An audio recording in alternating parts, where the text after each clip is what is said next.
Forecast. I'm Joseph, the host of the UFC Forecast, and we're back for the final predictions post-weigh-in face-off show. Sean Strickland, Abus, Magomedov in the main event. It's going to be a banger card top to bottom, but we got some close fights, so you got to be careful betting. So if you want to join our Patreon, it's only $5 a month for exclusive and early access to mine and Lof's Platinum picks. And we have a forecast forensic out there as well. And all of our bets are posted on the Patreon.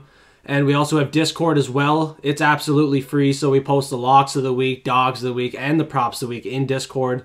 And once we hit 500 subscribers, we're going to give away $500. So we're going to set up a giveaway bot, and one person is going to win that $500 once we hit that 500 subscribers. So please suplex that subscribe button. We really appreciate that support. And while you're at it, if you haven't yet, smash that like button and pour a drink.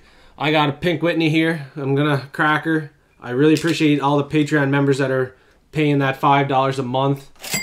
And Robert, I know you're in there in the comment section, and you wanted us to get a bottle, so here it is. We're going to crack her fresh. Cheers, buddy. And, you know, after the last 2 weeks, I didn't win too much money, let's be honest. But this week, I'm coming back strong. We're taking some shots here, straight. Let's get her going here.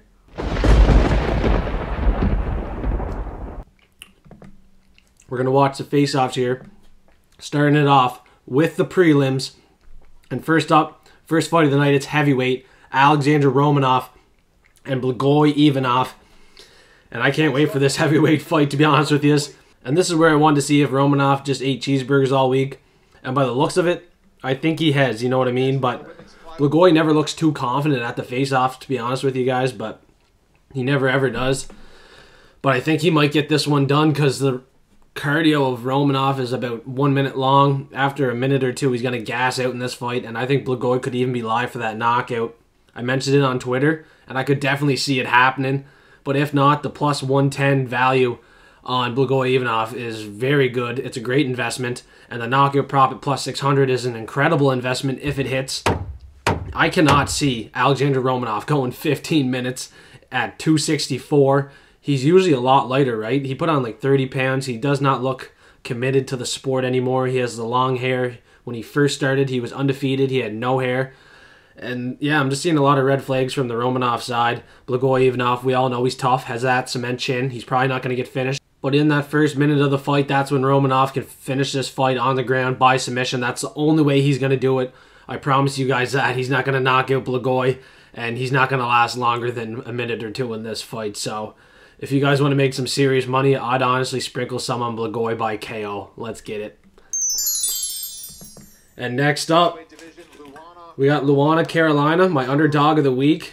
She's going to be fighting the newcomer, Ivana Petrovic. And Petrovic looks very good. But you can't always bet on the better-looking women, you know what I mean? Amanda Ribas last week, she got knocked out. Luana, Carolina has 6 UFC fights. And Ivana only has 6 pro fights. It's an intense face-off. Luana, Carolina's ready to go. She gives that to Ivana. And then they shake hands. It's respectful, too. She has a high 78% takedown defense, so I don't see her getting taken down in this fight. She's going to avoid the submissions. She's going to keep it on the feet. She's going to bring the pressure to Ivana, the newcomer, and teach her what it's like to be in the UFC. She's going to have the lot higher striking accuracy in this fight as well, so on the feet. Carolina should have no problems at all. And before she got knocked out to Molly McCann, you know, she was coming back in that fight. She was coming back strong. She's a dog, and she always fights for your money, even though I never had money on her. But I'm going to have money on her this week, probably by a decision. I don't see her getting the finish in this one. She only has 2 knockouts and 1 submission, 5 decision wins, so she likely teaches the newcomer a lesson in this one. Cheers.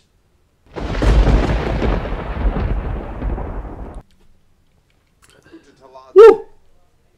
That's the second shot straight. I'm going to mix it with the Stelzer.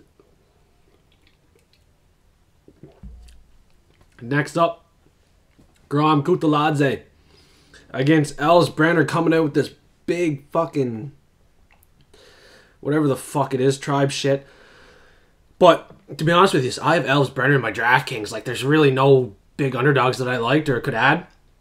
And I see this one going the distance. Guram Kutateladze, the last guys he's finished 9-5, 28-21, 17-5. I don't think he's getting the finish in this one. The last 3 losses for Elves Brener were by decision. And if he comes out here and upsets Guram Kutateladze. It could be by a greasy decision. So for the sake of DraftKings, I have him in some lineups. But Guram honestly should win this fight absolutely. Training with Khamzat Chimaev. You know, he's getting the rounds in with him. He should avoid the submissions. He should get the control time on the ground and be the better wrestler in this fight for sure. And on the feet, he's going to be very dangerous, and he could even find that knockout. The odds are very low for the knockout and the decision. They're priced pretty well the same. So betting this fight, very tough. I'd just play it money line, try to parlay it with some other guys on the card. And next up, we got a women's featherweight bout between Karol Rosa and Yana Santos. And Karol Rosa didn't look the best on the scales, and Yana Santos honestly kind of did. This is a women's fight that I'm not looking to bet. They're standing pretty far apart at the face-offs. It's not too intense. And, you know, it's pretty low level. Like, I'm not looking to bet it whatsoever. But for my prediction, I'll keep it the same. Karol Rosa by decision. It's like 190 on Betway. So it's very likely that it's going to happen. A lot of people are on the same page as me as well. But I believe Loaf was going Yana Santos. At the end of the video, I will give all of Loaf's picks because I was with him in the middle of the week. But I don't see Yana Santos getting this one done. And Yana Santos is 4-3 in the UFC now. I just believe, you know, she's on her way out. 5-2. Karol Rosa likely on her way up. Hopefully she gets this one done. It's a very low-level women's fight. And like I said, do not bet this one. Try not to get it caught in parlays. And next up, we got newcomer Westin Wilson, 100% finish rate and a 5-inch height advantage against the Brazilian Joanderson Brito, who's an absolute finisher, 6 knockouts, 6 submissions, and he's going to find the finish absolutely. He comes right up to Westin Wilson with his fists up ready to go. I believe it could be that knockout. His last fight was a submission in the first round against Alexandr, but Alexandr had all submission losses and had no submission wins. Weston's a guy that has 11 submission wins. He's long and lanky, so I believe on the ground, you know, he could be a little bit tricky and dangerous. So on the feet, Brito's probably just going to storm in and hit him with a big power shot. Westin Wilson was just knocked out in 2022 to a 13-11 opponent, Tatsuro Irashira, however you pronounce it.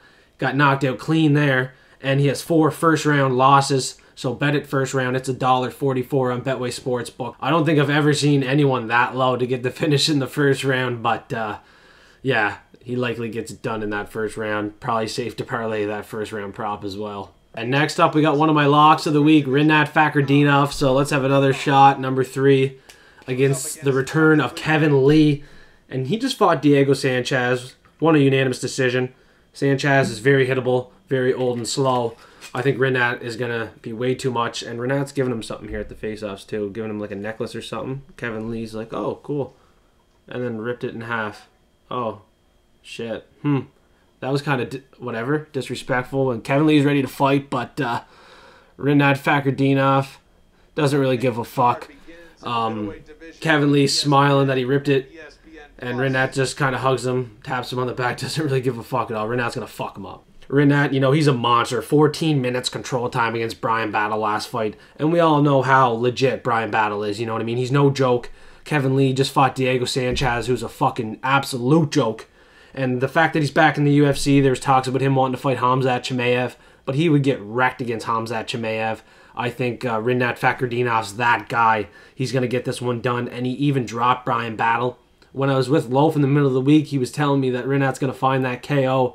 But I put Rinat as my value prop. Kevin Lee has a pretty good chin. He has some power. Rinat's going to have to play pretty safe here, get the control time, and just dominate this fight. Likely have to get it done by a decision. I watched 10 different UFC cappers this week, and only one person is going with Kevin Lee. So let's take another shot for desperate measures, just to make sure that Rinat Fakhretdinov fucks him up here.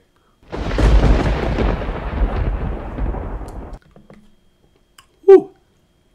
We're going to get a little drunk tonight on the show. Oh, woo! Haven't heard from Loaf all day. Haven't heard from Loaf yesterday, but this is an underdog that Loaf's interested in. The first one on the main card, Nursulton Ruziboev against Bruno Ferreira, who's even more of a favorite, but the height advantage is very significant. Nursulton's really staring down Bruno Ferreira, and Ferreira, you know, he was 175 at the start of the week. Now he's down to like 145, something like that. And I still think Bruno Ferreira is going to get that KO because he knocked out RoboCop. RoboCop has the UFC experience for sure. He's well proven in the UFC. And Nursulton, he's coming in here. He does have the 40 fights, but against low-level guys, low-level promotions, and he gets hit a lot in those fights, and he has a knockout loss, he has a submission loss, but, you know, he does have 6 decision losses as well, but he's going to have to fight a guy in Bruno Ferreira, who is kind of getting comfortable in the UFC now, has a 100% finish rate, is undefeated.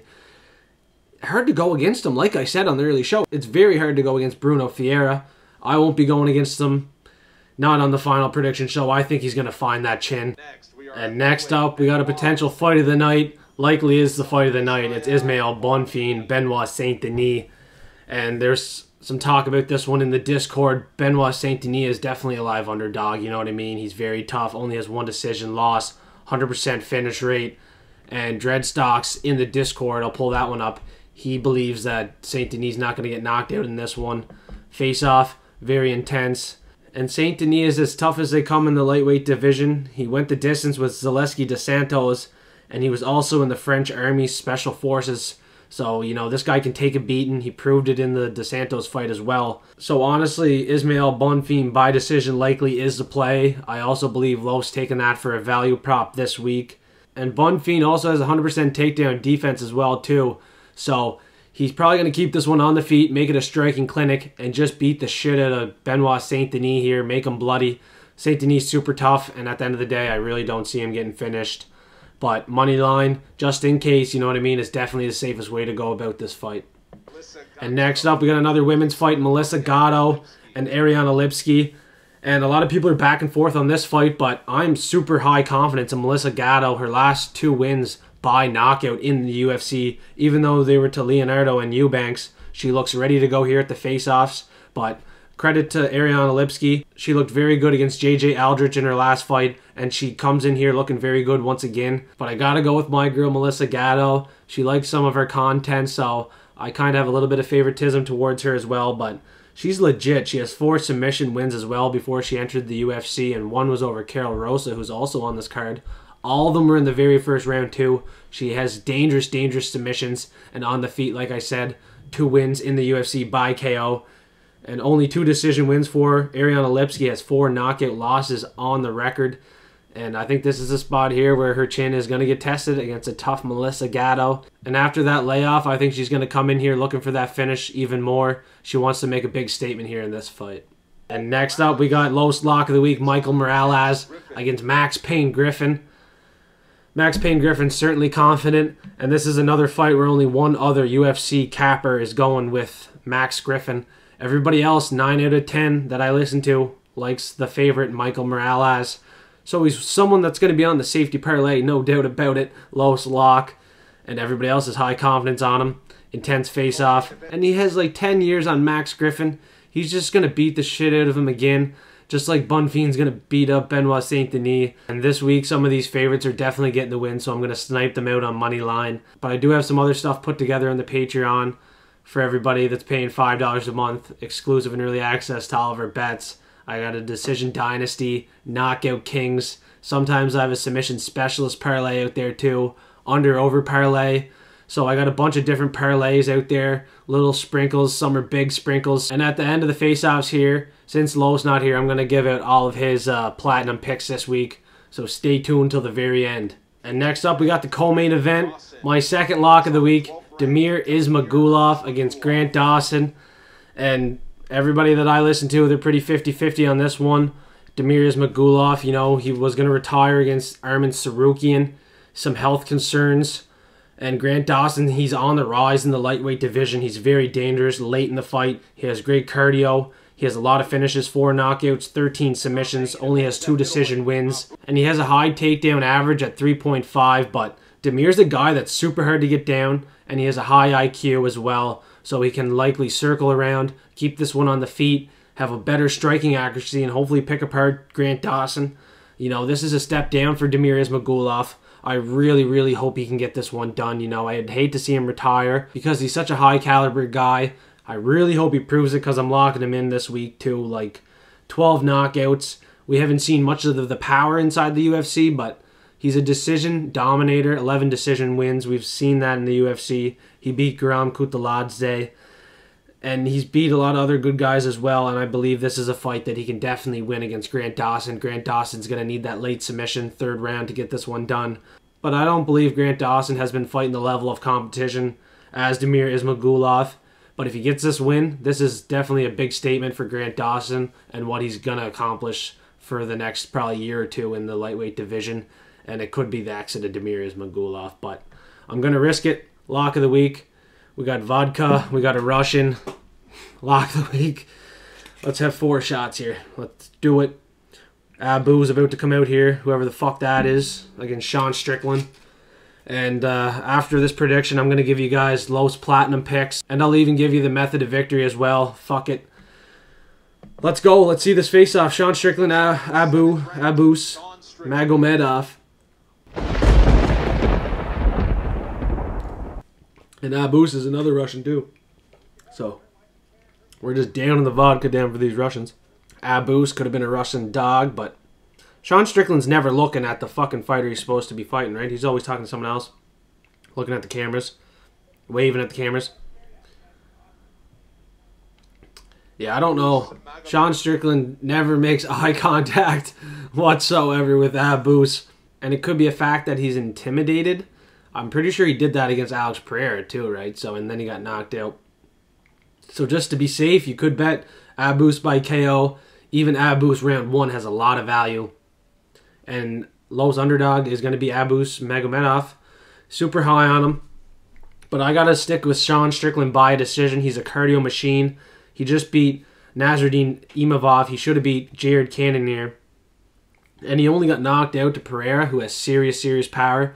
Abus got knocked out to Lewis Taylor in the 1st round for the $1 million in the PFL, and I watched that fight back, man, and he got fucking cleaned. Lewis Taylor was 38 years old, man. That was a very lucky shot for him, but he cleaned, knocked out Abus. And Sean Strickland late could do the same thing. Like, he has 10 knockouts, only 4 submissions. But late in this fight, Sean Strickland could definitely pull out that knockout. Abus hasn't fought the level of competition as Sean Strickland. Like, Abus fought a guy that was 0-2, just becoming a pro, and that fight lasted 40 seconds. So, how much credit do you want to give Abus for beating a guy that's 0-2, just becoming a pro, right? When fucking Sean Strickland's getting knocked out to Pereira, knocked out Brendan Allen, beat fucking Jack Hermanson, Uriah Hall, Christoph Jocko. I know those aren't some of them aren't the best wins, but, you know, he's still getting the job done. He's a decision dominator, and the knockout could be live because Lewis Taylor, like I said, he was old. And he caught him with one big shot. It was in the very 1st round, but Sean Strickland has that cardio to make this one dirty in the 4th, 5th round. But for the Platinum picks, I'm going to be sticking with Sean Strickland for that decision win.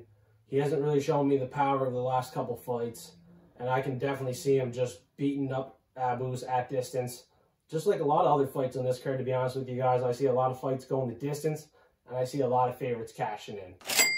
And now we're going to go over the locks and dogs of the week before we get into the props of the week.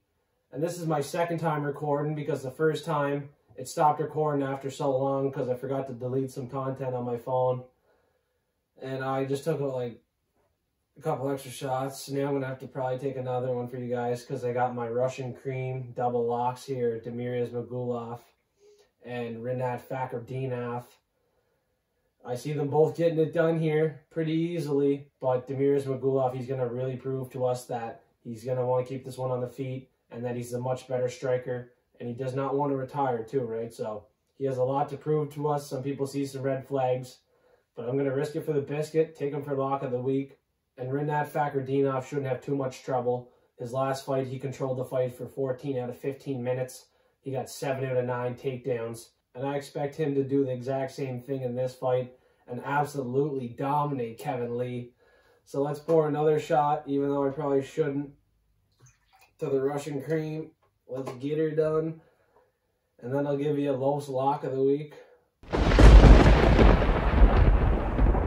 of Michael Morales, the Ecuadorian, who's going to be quite younger in this fight.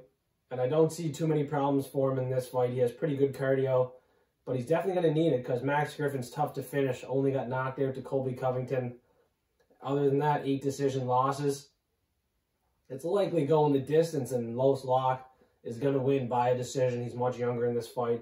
He's going to have a great striking accuracy. He's probably going to have more power, and he averages 2 takedowns as well, so I expect Max Griffin to get taken down and controlled for most of this fight. And the lowest underdog of the week is going to be Abus Magomedov in the main event. He's pretty high confidence. Abus is going to find the chin of Sean Strickland and get this one done. But my underdog, you know, I'm not that high confidence in her. Yeah, she's a woman. Luana Carolina. I see her getting this one done with the UFC experience. She's 3-3 in the UFC, and she has as many UFC fights as Ivana Petrovic has pro fights. So, and now it's time for the props of the week. Lowest lock prop of the week. He's rocking Ismael Bonfim by decision. Just like Dreadstock said in the Discord, make sure you join that. Check out everybody in the community. Make sure you give your lock and dog of the week too.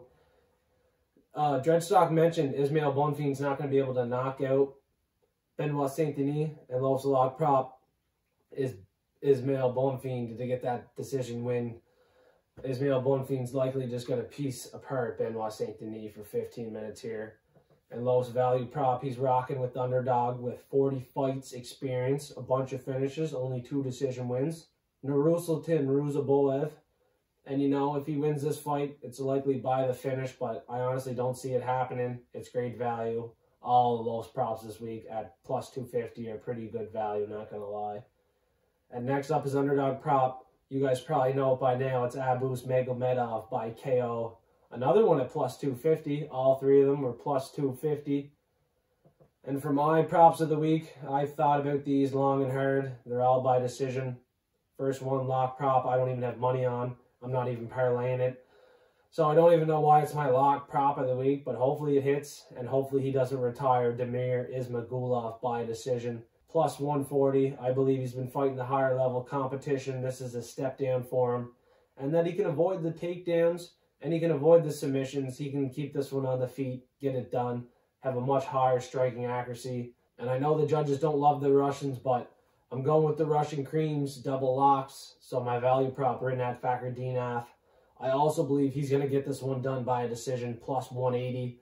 He just won his last 2 fights by a decision in the UFC. He dominated them.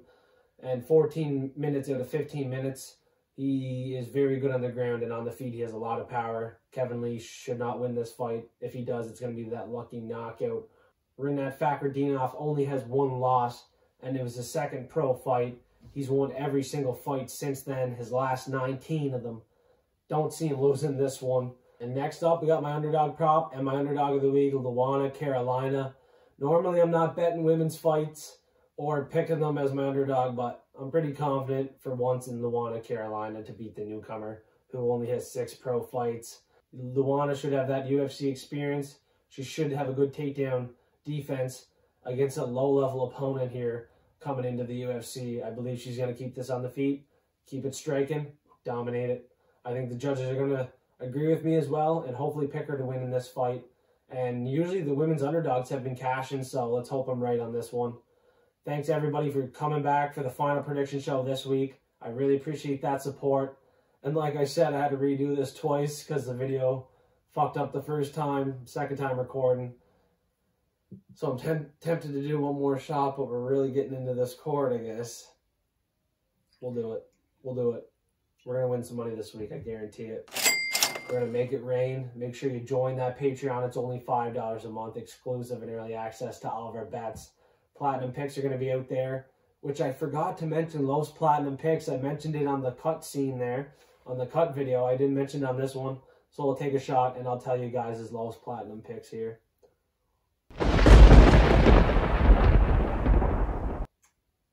I shouldn't have done that shot. Too many. All right.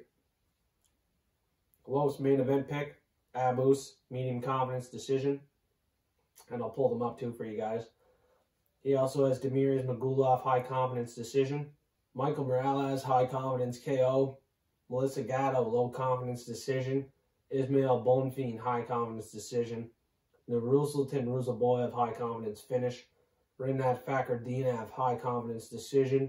Yana Santos, medium confidence decision. Joanderson Brito, high confidence finish. Ivana Petrovic, low confidence finish. Alexandr Romanov, medium confidence finish. And Guram Kutateladze, high confidence decision. Like I said, if you want access to the Platinum Picks each and every week, make sure you join that Patreon. It's only $5 a month for exclusive early access to all of our bets, the Platinum Picks, Forecast Forensic. And the Discord's absolutely free. We post the locks of the week, dogs of the week, and props of the week in the Discord. And once we hit that 500 subscribers, we're going to give away $500 to one person that wins that giveaway bot in the Discord. So you're going to have to be in the Discord eventually. And don't forget to smash the like button and suplex the subscribe button.